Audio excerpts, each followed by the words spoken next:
Okay, welcome to day one of this project that I've taken on. A friend of mine from Alabama brought me this car. It's a 2011 Dodge Challenger. It's an SRT8.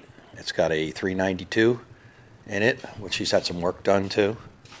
The car has already been mechanically taken care of, so there's none of that that's going to have to happen with this project, which was a good deal of my last project, was just repairing the wrecked Challenger to get it ready for the project.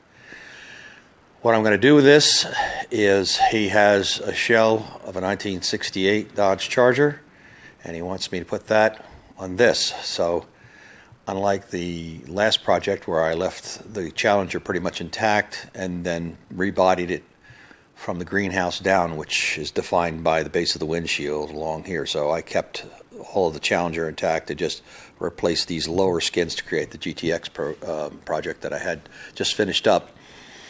This one will involve replacing the entire body, so everything will have to come off the roof, all of the substructures around the quarter panels. And so the fortunate thing for me, like I said, this has already been taken care of mechanically, so I don't have to mess around with any of that. I can get straight to the project of cutting this body off and putting the other body on. Also, he hasn't brought me the 68 Charger yet, but most of the work has been done on that car as far as the sheet metal, and he replaced anything that was rusty and has that ready to go, so I don't have to play with that too much. He's also bought brand new fenders, door skins, trunk lid, hood, grill, everything else that's necessary. So also there will be no need to fool around with that stuff as far as fixing rust holes and on and on and on. That was a large portion of what I had to do when I started my project, similar project over here, which was the Dodge Daytona that I finished back in 2016. That was a 4-year project that there's a pinned video on my channel about that car. At any rate, so basically this is the easy part, just taking stuff off. So that's what I'll be involved with right now. Okay, feels like I've been wrestling with a bear in and out of a car interior, pulling the car interior out. So we got the deck lid off, we got the seats out, we got the doors off, and there's the other door up on my nifty little cradles that I made for the other car project. Anyway, look, I'm going to come around this way. I want to show you something about the way this thing pops up after there's no weight in this car. Look at the gap over here. I mean, I can put my whole hand in here.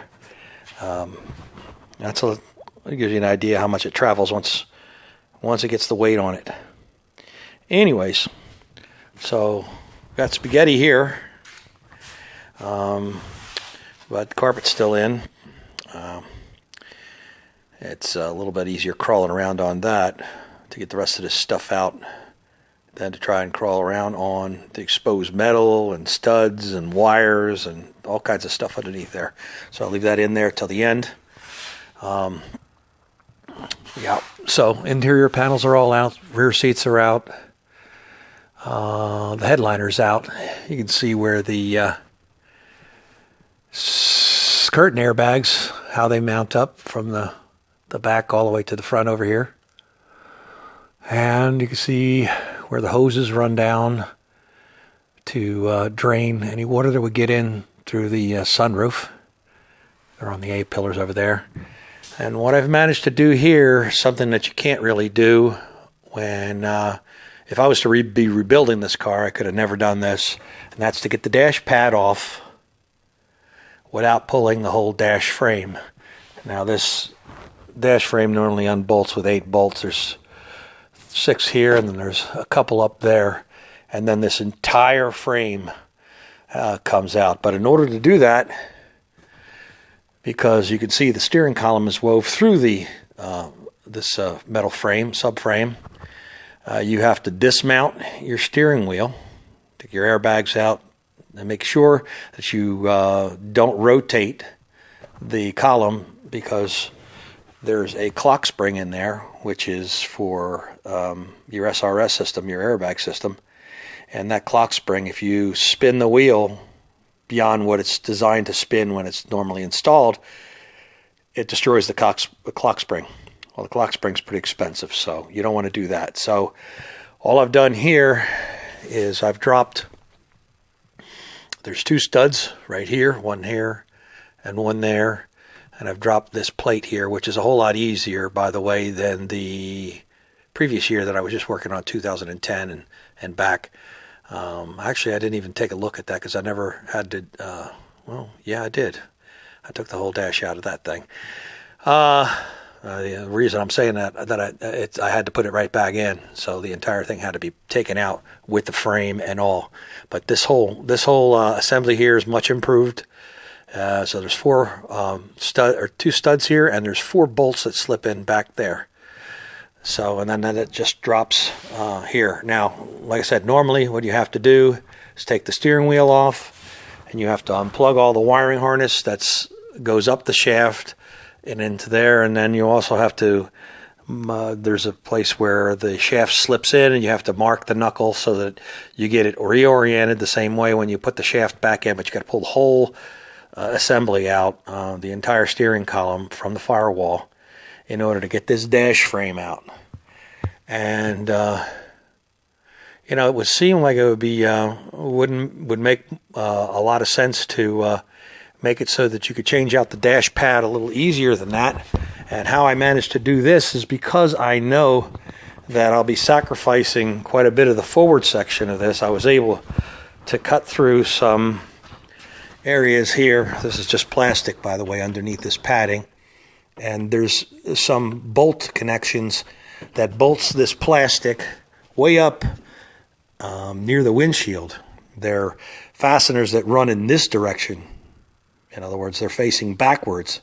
There's absolutely, you could feel them, but it's absolutely nearly impossible to get them unhooked because of the way they're fastened. So, and that means that you have to go ahead and take the entire frame out, like I said before, the entire assembly out, which means pulling the column out. Like I said, the reason I know this is because I had blown airbags on the last project, and I had to replace this top dash pad. And again, I had to remove this entire substructure and take the entire assembly out. Well, this car weighs about 4,000 pounds, and that thing, with everything hooked to it, weighs about 3,000 pounds. I'm exaggerating, but that's what it feels like. So it would seem to me that it would have been a lot easier for them, since there's a plastic cover that goes over the front here and covers the speakers for your stereo right here, these 3 speakers, that if it pops off with some clips, it would have been much easier if there was just some fasteners going straight down so that you could just unfasten that and lift this whole thing off the way I've just done here. But nope. I don't know how the newer ones look, but this is a 2011, and yeah, that's a tough one. So I get up real high in here with a little air saw, and just cut through these little areas that it's bolted up. It's actually bolted to this air conditioning duct, heating and air conditioning duct, which this is then bolted down to the frame. So I just cut the tabs wherever I could find them, hunting, pecking, and hoping that I wasn't going to cut any wires up there. So it was a little perilous, but you can still see there's some plastic still left up in the front over here where I cut it away. I'll just pull that out later. But anyway, I just thought I'd show you that because, like I said, the only reason I know that I could do this is because I'll be sacrificing, when I put the 68 body, the windshield bed's way over here. So this whole forward section of the top dash will be missing anyway. So it's not something that I would do if I was just replacing this top dash and wanting to go back stock to rebuild a Challenger. So anyway, thought you'd find that interesting. All right, with the HVAC ductwork out of the car, I could better show you what I was talking about as to how this is attached. This ductwork has got a few attachment points to the top of the steel frame right here. There's one over here. Of course, this one has the same attachments. It's a mirror of the other side. There's another tab over here. Okay, I'm basically standing where the windshield would be, and this area here sweeps around.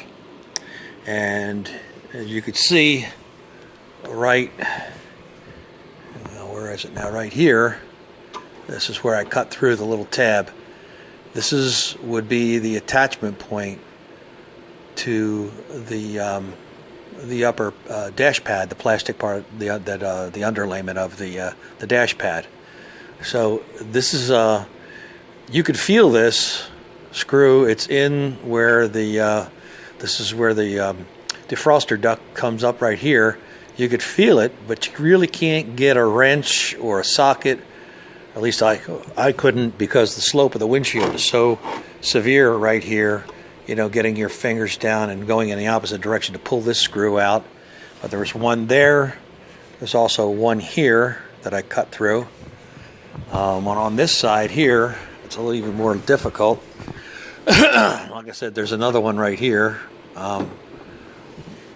But over here, this is a very difficult one. See, this is, again, heading in a backwards direction. Now, there's really no way to, this is really blind. This is, you know, way up in the dashboard. This is the surface vent that clears the window off, comes off the top of the dashboard and points towards the side window of the car. So this is way up in there, this screw. So once I got these grills out, I could see in enough to where this was attached, and I cut across the tab there to release that. And you know, there's really no need for all of that. If you want to leave this attached to the steel frame, they could have had a downward facing screw for these mounts very easily, and then you could remove the pad without having to remove the steering column of the car. But I guess this was better for them and their assembly process. Not so much if you have to change that pad out. I guess it's to discourage you from trying to rebuild these cars, make it a little bit more difficult. Anyway, I thought I'd show you that because that's about what that looks like. Okay, I'm proceeding to cut out this rubber sound deadener. That just taking a razor knife and cutting this out. This is easy to cut through. That's just a firewall sound deadener to expose the metal at the base. Now this is you know, not exposed to the outside. This is a double wall. You cut through here, and then also on the outside there's the firewall itself. I'm leaving these intact for the time being. They may need to be trimmed down depending on how low the cowl comes with the other car. I know that I'll have to cut this across here. This is the steering wheel mount, the brake pedal mount. This will have to be reattached. In other words, I'll have to weld a bracket and make an attachment point down lower, because all of this will be interfering with dropping the other body down onto this platform. Just thought I'd show you that step also before I get too carried away here. Also pulling back all the wires that are on the A-posts and getting them tucked down in the top of the metal frame of the dashboard here. Get it clear of these A-posts so there's no obstructions to cutting through the A-posts. Also cutting these hoses for the drains. I'm cutting them below just in case anybody wants to buy a nice intact sunroof. They'll have the drains and they can fiddle with pulling the rest of the tube out.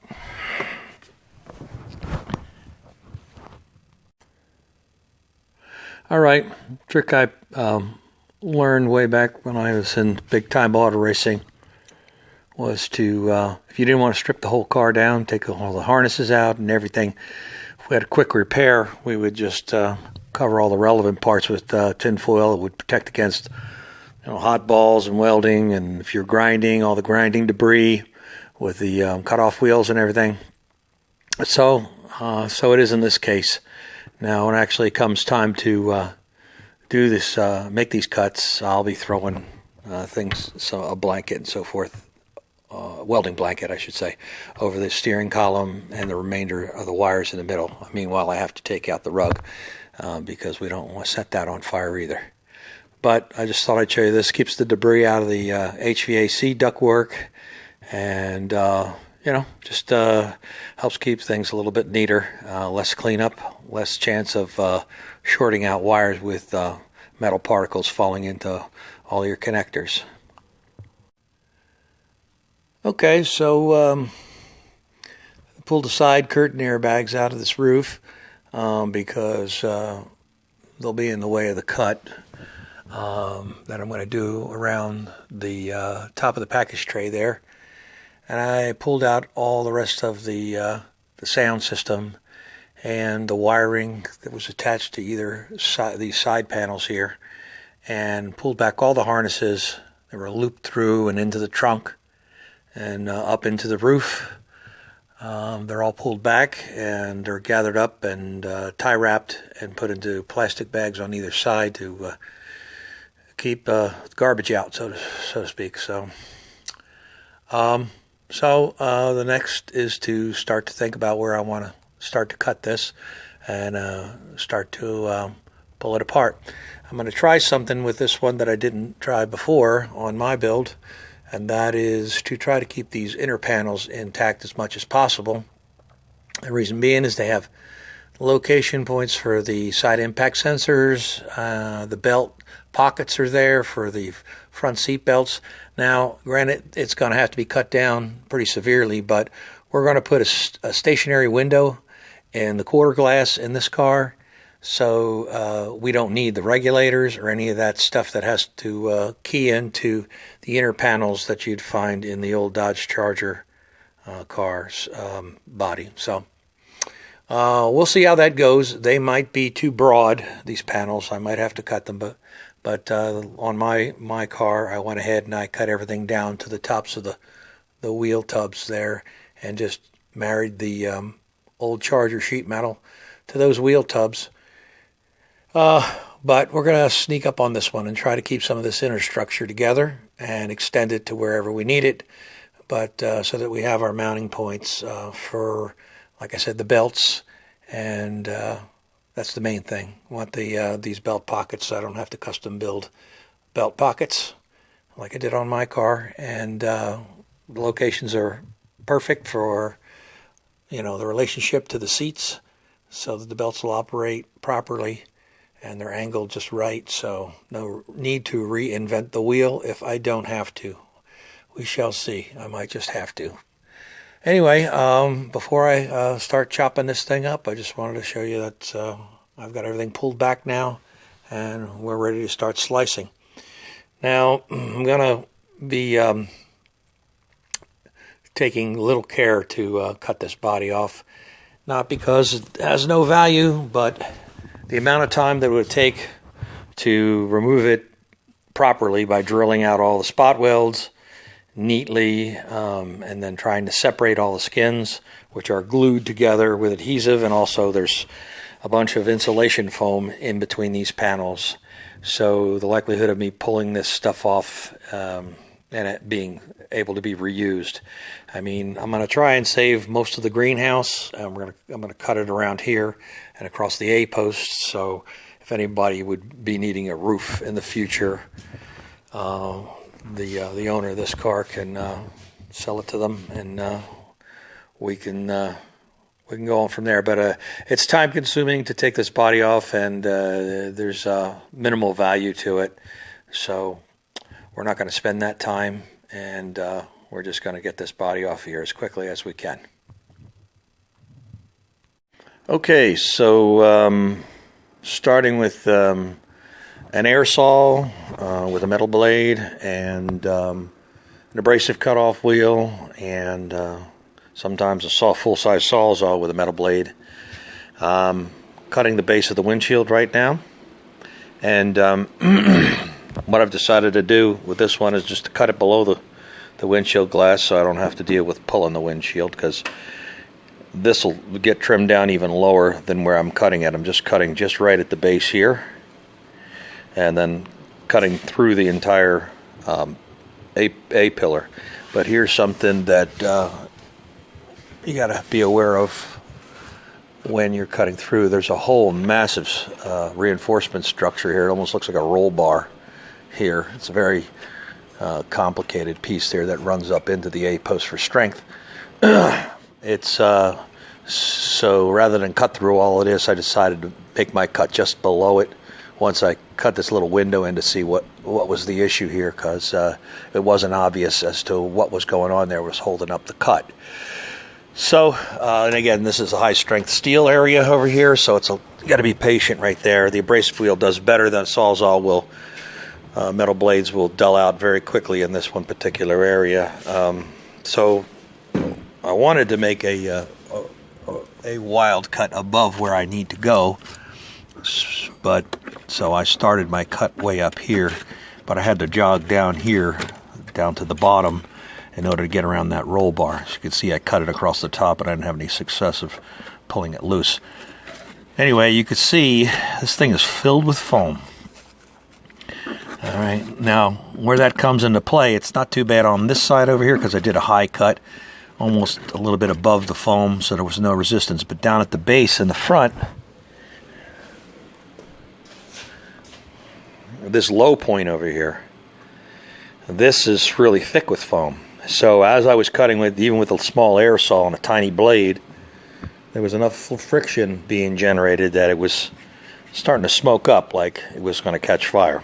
So what I did is I got a water bottle with a squirt bottle filled with water, and I would cut a little bit and then soak the area using an aerosol, so there's no chance of electrocution, but that kept that from catching fire. But that puts an extra step on you that you really don't need to deal with because of all that expansion foam in there, that sound deadener.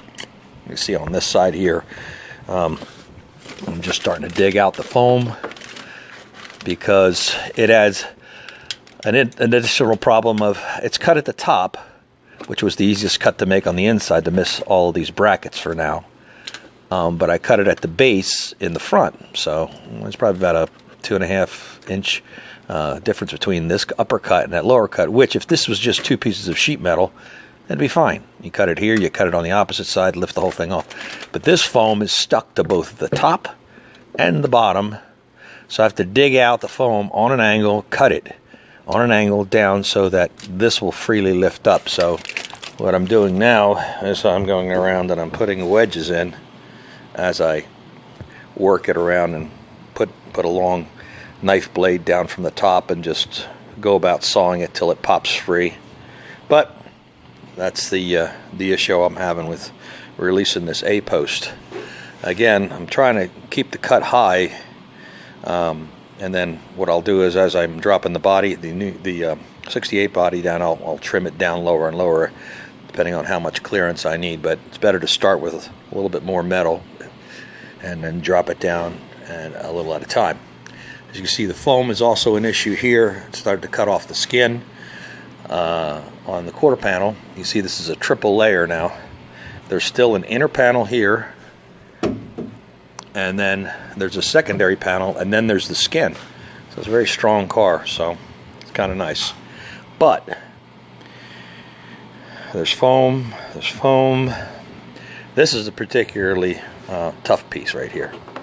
It's really spongy, and it's got a piece of foil on the back, and it's stuck really good to the car, and it's stuck really good to the quarter panel.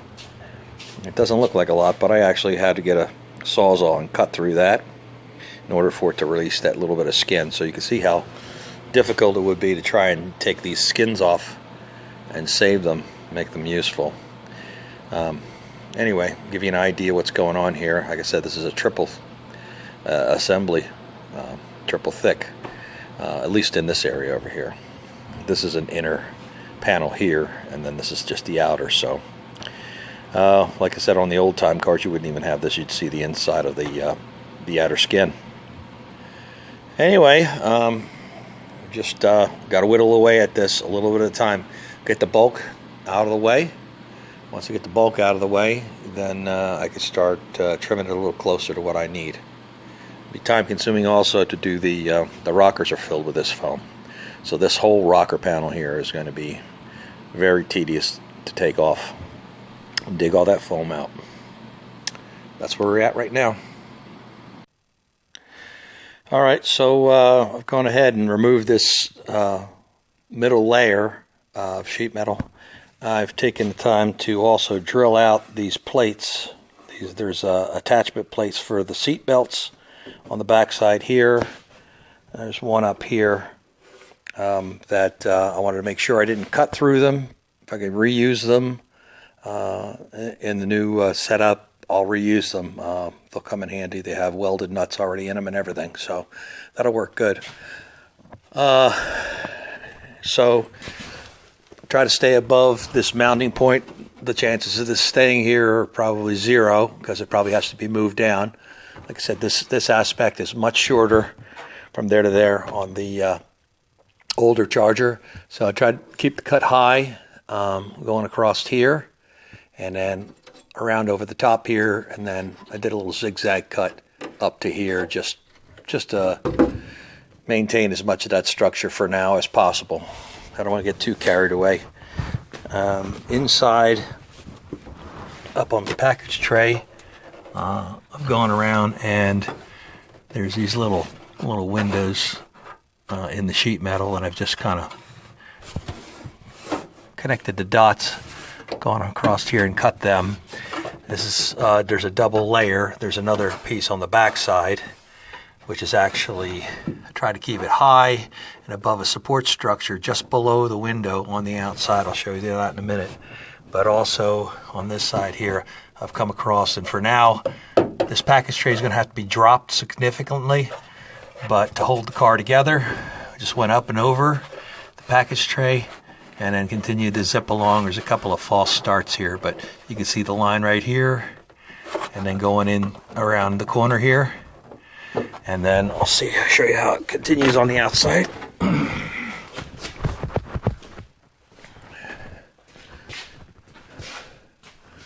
So just got a little wedge in here to hold it up, because as it starts to relieve itself, it craps the blade. So you want to keep the gap opened up with a little wedge material so that you can cut freely. There's a little double up piece here, which is an understructure that strengthens this whole back section here. So I try to cut above that rather than have to deal with double thickness. So just above it and just below the glass, I'll be cutting along right over here. So you have that inner web that I cut, and then this outer structure here, and then cutting along in here, cut this corner up and over the top of the quarter panel, what's left of it. And you can see there's a kind of a convergence right here.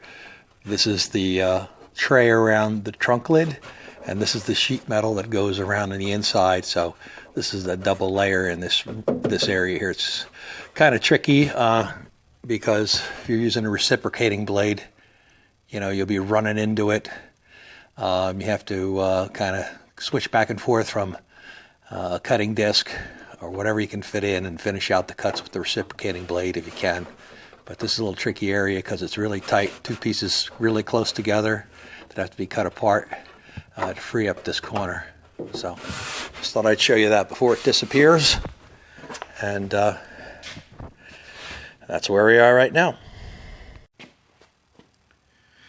So anyway, I just thought I'd show you another tool in my arsenal for cutting up this car.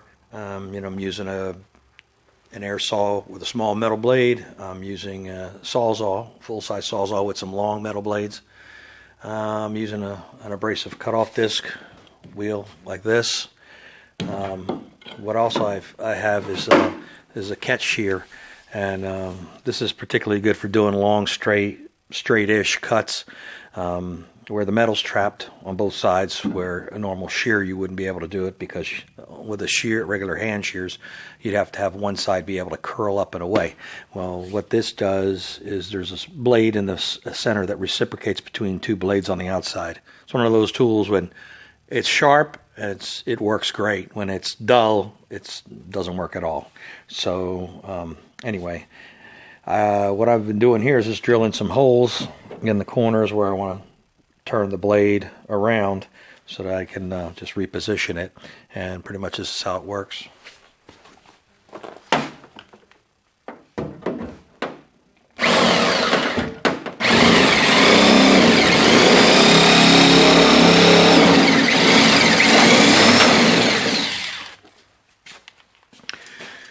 That's a little bit better than trying to cut with the abrasive blade. It's a pretty long cut for the abrasive blade, goes through wheels, and it generates a lot of garbage, a lot of sparks. I'm over here by the gas tank. I've got this covered with it's a welding sock that you put over your arms to prevent sparks from going on your arms. I usually cover the whole neck with that while I'm doing this process and try not to generate too many sparks. Anyway. Well, she's creaking, but we have liftoff, so I got to get to it and get this thing off of here.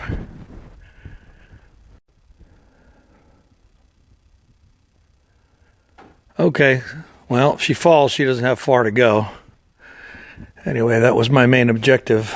I didn't think I was going to get it done by the end of the day today, but top is off. And we're getting down to the go-kart, so that's not looking too bad. Anyway, I'm going to leave it there for now and catch you on the next one.